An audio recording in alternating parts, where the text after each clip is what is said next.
আবার একটা নতুন ভিডিও নিয়ে চলে এসেছি। তো আজকে আমি এসেছি কলকাতার সিদ্ধিবিনায়ক টেম্পেলে। তো টেম্পেলটা ভেতরটা যতটা পারবো আপনাদের ঘুরিয়ে দেখাবো, চলুন। আর সাথে লোকেশন সব কিছু বলে দেবো। ভিডিওটা শুরু করা যাবে।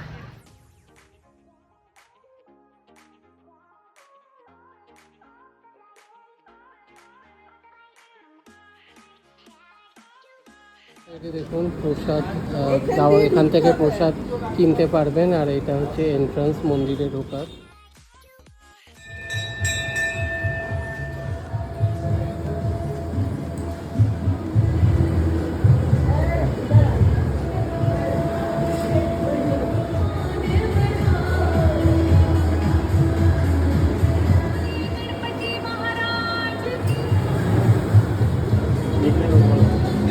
ভোগের প্রসাদ দেওয়া হচ্ছে, শরবত দেওয়া হচ্ছে।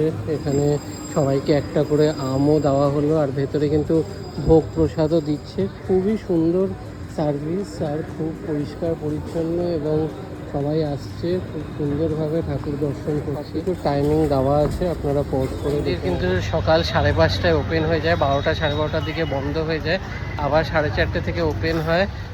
5টা 5:30 থেকে ভোগ এখানে বিতরণ শুরু হয়ে যায়। খুবই ভালো সার্ভিস। আপনারা এটা আসার সব থেকে বেস্ট উপায় হচ্ছে মেট্রো করে গিরিশ পার্কে নেমে সোজা হাঁটা পথ 5 মিনিট, ঠিক জোড়াসাঁকোর যে গলিটা আছে ঠিক তার পরের গলি দিয়ে ঢুকি একদম লেফটেই পড়বে কলকাতার সিদ্ধিবিনায়ক মন্দির। খুব সুন্দর, আপনারা আসুন, বেশ ভালো লাগবে। চলুন ভিডিওটা এন্ড করছি, আবার নতুন ভিডিওতে দেখা হচ্ছে।